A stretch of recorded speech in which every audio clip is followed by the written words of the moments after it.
نحمده ونصلي على رسوله الكريم أما بعد فأعوذ بالله من الشيطان الرجيم بسم الله الرحمن الرحيم رب اشرح لي صدري ويسر لي أمري واحلل عقدة من لساني يفقه قولي رب زدني علما اللهم فقهنا في الدين۔ السلام علیکم ورحمۃ اللہ وبرکاتہ۔ کیسے ہیں آپ سب لوگ؟ امید ہے آپ سبھی لوگ خیریت سے ہوں گے۔ آج ہم انشاءاللہ رمضان اینڈ لاک ڈاؤن سیریز کا لیسن نمبر 2 کرنے جا رہے ہیں۔ تیار ہیں آپ سبھی؟ اعوذ باللہ من الشیطان الرجیم بسم اللہ الرحمن الرحیم۔ الذی خلق الموت والحیاة لیبلوکم ایکم احسن عملا وہو العزیز الغفور۔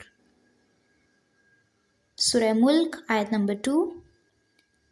جس نے موت اور زندگی کو اس لیے پیدا کیا کہ تمہیں آزمائے کہ تم میں سے کون اچھے عمل کرتا ہے، اور وہ ہر چیز پر غالب بھی ہے اور بخشش دینے والا ہے۔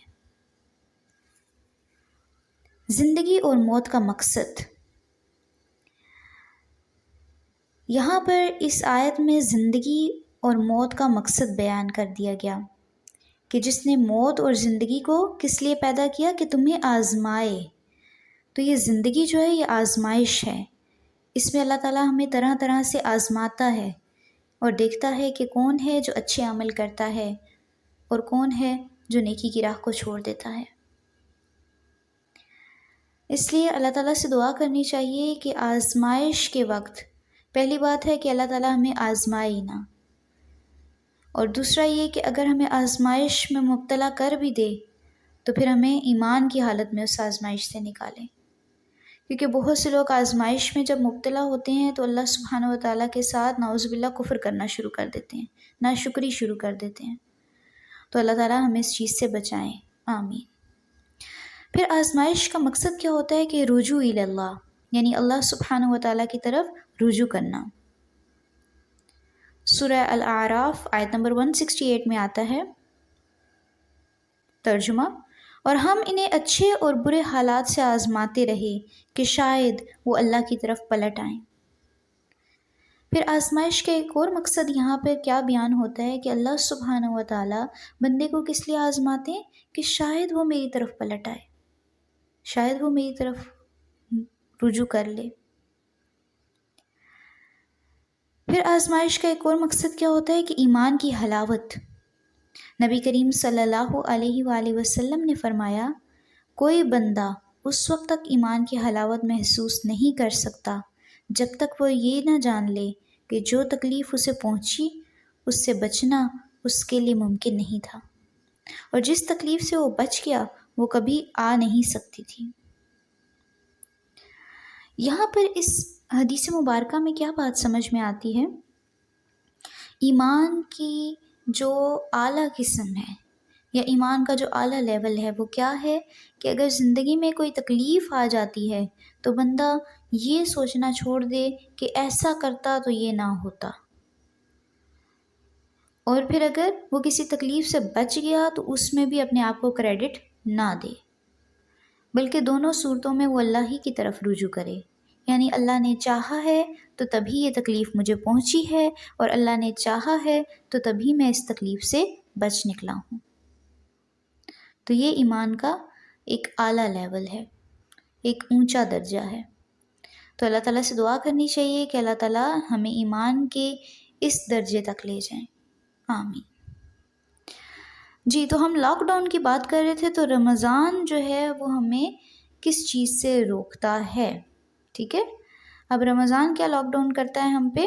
نبی کریم صلی اللہ علیہ وآلہ وسلم نے فرمایا، روزہ صرف کھانے پینا چھوڑ دینے کا نام نہیں ہے، بلکہ روزہ تو لغو کیا ہوتا ہے؟ ہر بے فائدہ اور بےہودہ کام، ٹھیک ہے، جس کا کوئی بھی مقصد نہیں ہوتا، فحش ہوتا ہے۔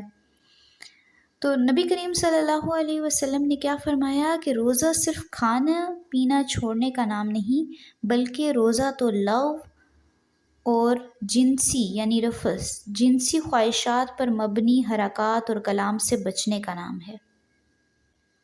لہٰذا اگر کوئی تمہیں دوران روزہ گالی دے یا جہالت کی باتیں کرے تو اسے کہہ دو، کیا کہہ دو؟ کہ میں تو روزہ دار ہوں۔ سبحان اللہ۔ لیکن یہاں پہ کیا ہوتا ہے، کوئی ہمیں گالی دیتا ہے تو ہم بدلے میں اور گالیاں دیتے ہیں، کوئی جہالت کی بات کرتا ہے بدلے میں ہم اور جہالت کی بات کرتے ہیں، اور یہ بھول جاتے ہیں کہ ہمارا روزہ ہے۔ تو روزہ ہمیں کس چیز سے روک رہا ہے؟ ہر بے فائدہ، بیہودہ کام، فحش کام، جنسی خواہشات پر مبنی کام، جنسی خواہشات کے علاوہ جو ہماری اپنی خواہشات ہوتی ہیں، ایسے کر لوں ویسے کر لوں، یہ لے لوں وہ لے لوں، تو روزہ ہمیں ان سب چیزوں سے روکتا ہے۔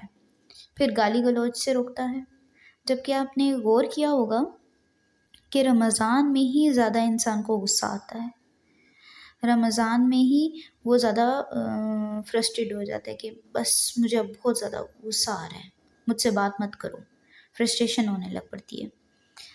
تو یہاں پہ اسی چیز سے منع کیا گیا ہے کہ گالی نہیں دینی، جہالت کے کوئی بھی کام نہیں کرنا، اور اگر کچھ بھی ایسا ہوتا ہے تو خود کو بھی کہا کریں کہ میں تو روزے دار ہوں، میں کیا کر رہی ہوں یا میں کیا کر رہا ہوں، ٹھیک ہے؟ تو اپنا محاسبہ خود کیا کریں۔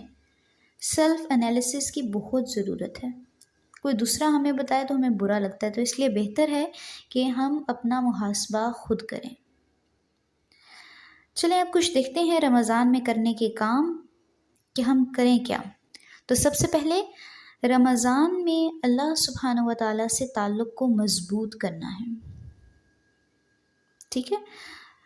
پھر ہے بندوں سے تعلق کو مضبوط کرنا ہے، پھر اپنی ذات پر توجہ دینی ہے۔ یہ 3 امپورٹنٹ کام ہیں، اللہ سے، بندوں سے اور اپنے آپ سے۔ تو آئیے سب سے پہلے دیکھتے ہیں کہ اللہ سبحانہ و تعالیٰ سے تعلق مضبوط کرنے کا کیا طریقہ ہے۔ سورہ زمر آیت نمبر 67 میں آتا ہے وَمَا قَدَرُ اللَّهَ حَقَّ قَدْرِهِ، لوگوں نے اللہ کی قدر ہی نہ کی جیسا کہ اس کی قدر کا حق ہے۔ ہم اللہ سبحانہ و تعالیٰ کو نعوذ باللہ وہ ویلیو ہی نہیں دیتے جو دینی چاہیے، کہ اللہ سبحانہ و تعالیٰ کا حکم آ گیا ہے سر تسلیم خم کرتے ہیں، ایسا نہیں ہے، بلکہ ہم حجت شروع کر دیتے ہیں، ایسا کیوں ہے، اس کا کیا فائدہ ہے، دین میں یہ جو بات ہے اس سے مجھے کیا فائدہ ہوگا جو میں کروں، اور کہاں لکھا ہے، اور اس طرح کی بہت سی حجتیں کر کے ہم اس حکم کو ماننے سے انکار کر دیتے ہیں۔ تو اللہ تعالیٰ کی قدر کو جانیں۔ جی، اللہ سے تعلق مضبوط کرنے کا طریقہ سب سے پہلا یہ ہے کہ اللہ تعالیٰ کی پہچان اسماء و صفات کے ساتھ کی جائے، یعنی اللہ تعالیٰ کے ناموں سے اس کی پہچان کی جائے۔ یعنی اللہ تعالیٰ کے ناموں کی اگر ہمیں عربی آتی ہے تو اردو کا بھی میننگ آنا چاہیے کہ اللہ تعالیٰ کے نام کا مطلب کیا ہے، اس سے بھی ہمیں اللہ تعالیٰ کی قدر کا اندازہ ہوگا۔ پھر اس کے بعد نماز، اس سے بھی ہم اللہ سبحانہ و تعالیٰ سے اپنا تعلق مضبوط کر سکتے ہیں۔ پھر ہے قرآن سے تعلق، کیونکہ قرآن مجید اللہ سبحانہ و تعالیٰ کی باتیں ہیں، کلام ہے۔ پھر صدقہ، دعائیں، ذکر و اذکار، اور سب سے امپورٹنٹ چیز استغفار۔ استغفار سے ہمارے گناہوں کی معافی ہوتی ہے، اور استغفار سے ہماری دعائیں قبول ہوتی ہیں۔ اب ذرا دیکھتے ہیں کہ اللہ تعالیٰ کی پہچان اسماء و صفات کے ساتھ کیسے کی جا سکتی ہے۔ تو اسماء و صفات ہوتے ہیں نام اور اللہ سبحانہ و تعالیٰ کی صفات۔ سب سے پہلے اس میں آ جاتی ہے آیت الکرسی، اور مجھے امید ہے آپ سبھی لوگوں کو آیت الکرسی آتی ہوگی۔ تو آیت الکرسی کو اگر دیکھا جائے، اس کا ترجمہ دیکھ لیتے ہیں ہم۔ سورہ بقرہ آیت نمبر 255 آیت الکرسی ہے، اور آپ لوگ جانتے ہوں گے اسے قرآن کی عظیم آیت بھی کہا جاتا ہے۔ ترجمہ دیکھتے ہیں، بسم اللہ الرحمن الرحیم۔ اللہ کے سوا کوئی الہ نہیں، وہ ہمیشہ سے زندہ ہے اور کائنات کی ہر چیز کو قائم رکھنے والا ہے۔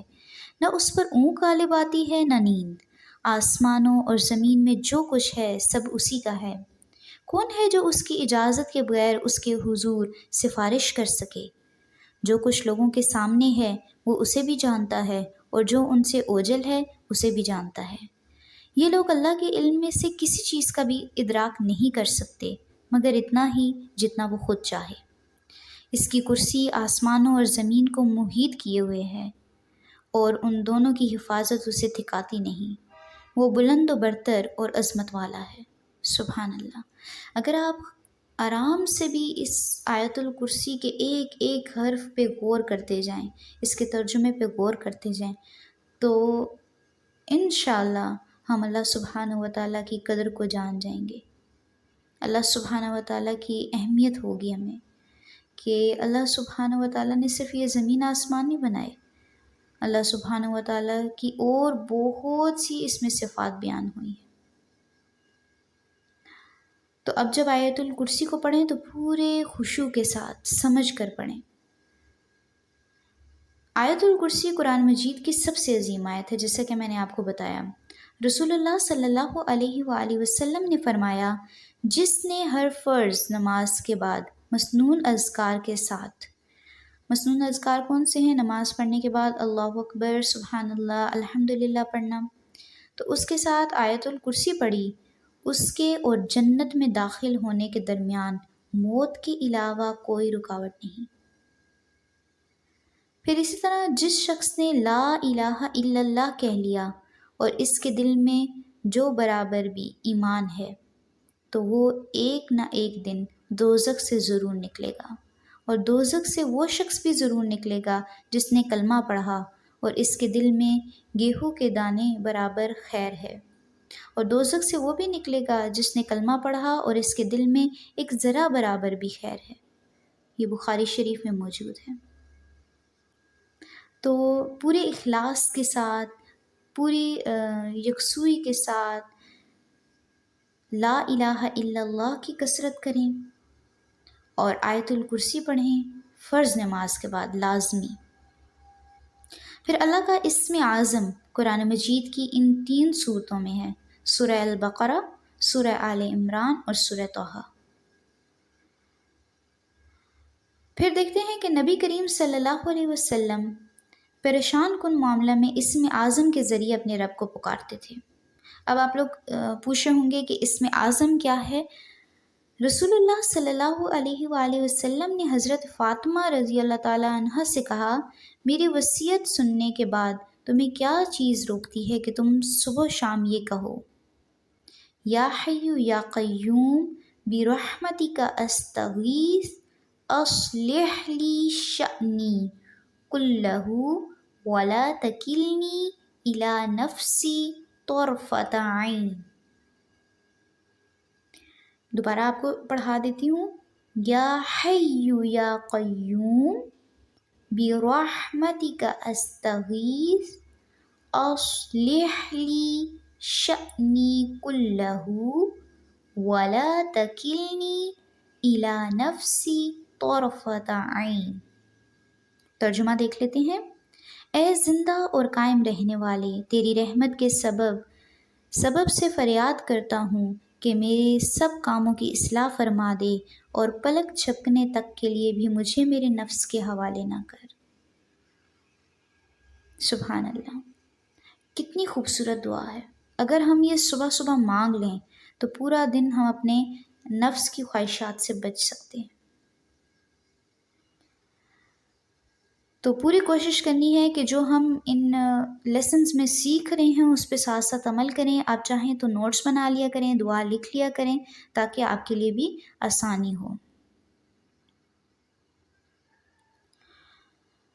تو آج کے لیے ہم اتنا ہی لیسن رکھتے ہیں۔ ابھی ہم نے دیکھا کہ اللہ سبحانہ و تعالیٰ سے تعلق مضبوط کرنے کے لیے ہمیں کیا کرنا ہوگا، تو اس میں ہم نے بھی آج کیا چیز دیکھی کہ اللہ کی پہچان اسماء و صفات کے ساتھ کرنی ہے، اور آج ہم نے اس میں آیت الکرسی کے بارے میں پڑھا ہے، پھر اس کے بعد اسم اعظم کے بارے میں پڑھا ہے، یا حی یا قیوم، اس کی بھی کثرت کریں تسبیحات پڑھیں، رمضان کا موقع ہے تو اس میں تو کثرت سے تسبیحات پڑھیں، لا الہ الا اللہ کی تسبیح پڑھیں، سبحان اللہ و بحمدہ سبحان اللہ العظیم کی تسبیح پڑھیں، اسی طرح یا حی یا قیوم کی پڑھیں، استغفر اللہ کی پڑھیں، ٹھیک ہے۔ اور پھر اس کے علاوہ کچھ اور تسبیحات ہیں، وہ بھی میں آپ کو بتاتی چلوں۔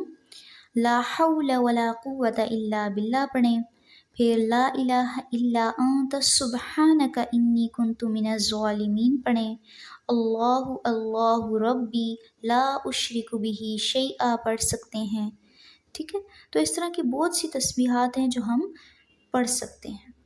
تو پوری کوشش کرنی ہے اس رمضان کو نیک کاموں میں گزاریں، اللہ تعالیٰ سے اپنے تعلق کو مضبوط کرنا ہے، اور لغویات سے بچنا ہے، اور وقت ضائع کرنے سے بچنا ہے، ٹھیک ہے جی۔ آج کے لیے اتنا کافی ہے، اور آپ سبھی کو یہ ریکویسٹ ہے کہ آپ یوٹیوب چینل کو سبسکرائب کریں، اور اس ویڈیو کو لائک کریں، شیئر کریں زیادہ سے زیادہ، تاکہ یہ آپ کے لیے صدقہ جاریہ بنے۔ سبحانک اللہم و بحمدک نشہد ان لا الہ الا انت نستغفرک و نتوب الیک۔